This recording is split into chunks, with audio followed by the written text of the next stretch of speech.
SMT Nation, we back.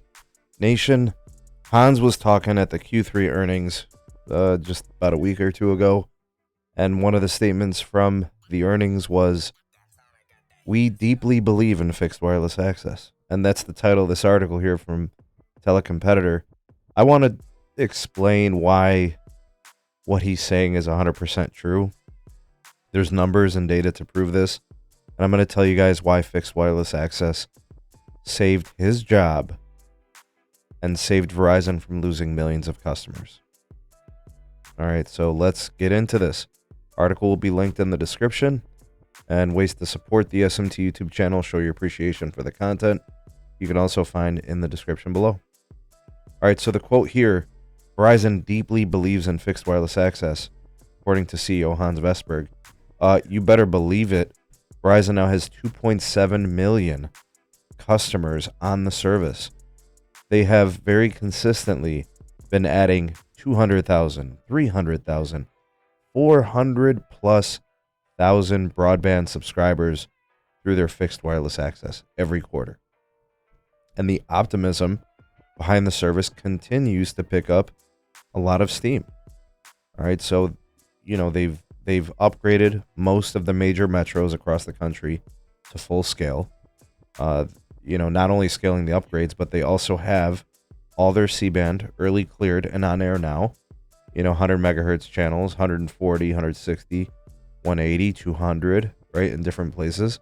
There's still a lot of work to do outside of the metro core, but they're steadily and consistently getting that work done. Now, what's telling about all of this is that last quarter, or I should say at the end of the third quarter, Verizon increased the cost pricing of the service by $10, right? So the $25 a month with the wireless bundle was only a promotional entry-level offer. Now they feel good about their churn rate. Now they've scaled it, and the service is good. The NPS scores are high. This customer satisfaction and churn is, very good. They feel like they can get away with charging an extra $10, so that's what they're doing. According to him, C-band is already flowing, urban markets, we're firing on all cylinders, all those types of things. They've been killing it with this service. Now, this is where we kind of come into this angle that I took in the intro of the video, and that's fixed wireless access saved Hans' job. And I think that is true.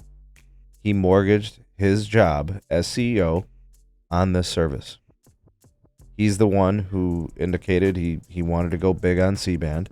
He wanted to go big on fixed wireless access, and he did those things, and it has paid out and executed. You could say a lot of things about Hans. He was right about fixed wireless access. There's a number of things he was right about. I definitely want to give him his credit, and I think more of the things that we've been talking about and discussing here on the channel and especially on the podcast is we're going to look back and say Hans was right about many things. There are some things he's not that great at, or maybe he's just kind of got like a gag order and just doesn't want to say certain things, for whatever reason. But I mean, he executed this, and it paid out because that's what they wanted to do, and that's the Verizon way. When Verizon wants to do something, they do it. Right? It's their willpower. It's the labor. It's the engineering. They spend the money. When they want to do something, they do it. It's as simple as that. So they wanted to do fixed wireless access. They wanted to win in fixed wireless access. They executed on that. Now, where this comes back to Hans' job is you have to follow through. You have to execute. When CEOs don't execute, they get fired. Randall Stevenson, AT&T, right? Countless Sprint CEOs of the last 15 years, right? Every T-Mobile CEO up until John Legere, I guess. I don't know. We'll see what happens with Seaver, but whatever. These are just, that's the way it goes. You got to be good. You got to execute, and you got to prove your worth. And I think he's done that with respect to the network, and I think he's done that with respect to fixed wireless. I don't think there's any holes in his game there. But where I call back to this, I'm confident and I feel very sure of this. If it wasn't for fixed wireless access, the Verizon 5G ultra-wideband network, the fixed wireless access connection there, and 5G home internet, I'm positive, feel very strongly, that Verizon's churn rate on wireless would be over 1.0.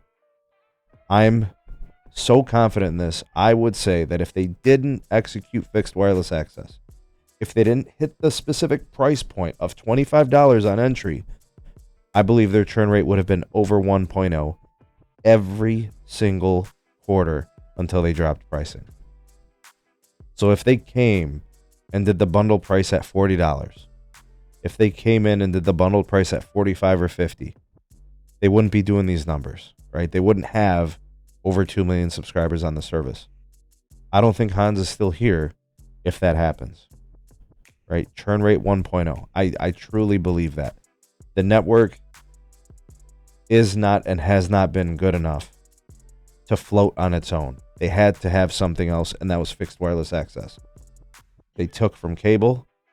They took from, other operators, whatever.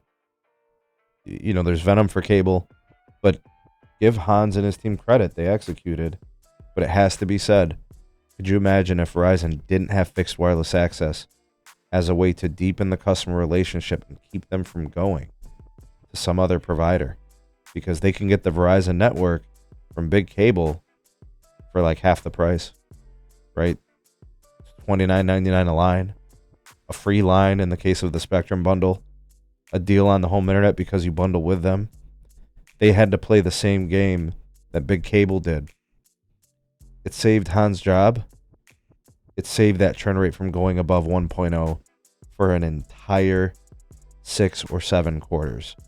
Folks, Verizon would have been hemorrhaging customers. Fixed wireless access saved them. The execution of the service saved them. And that's the only reason why their churn rate today is only 0.90. It would be over 1.0 if this service did not hit and execute the way that it did. Big shout out to Hans. He made it happen. The team over there at Verizon executed. They would be about 2 million customers less if it wasn't for the hit. They hit on fixed wireless, folks, and that execution. Props to them. They saved their business. T-Mobile would have like 7 million customers on their service. It'd be a very, very congested network. But whatever. What do you guys think? Agree or disagree with me? Give me your rationales and your explanations. Love to hear what you have to say on this. You all the voice of the people, the SMT Nation. Let your voice be heard.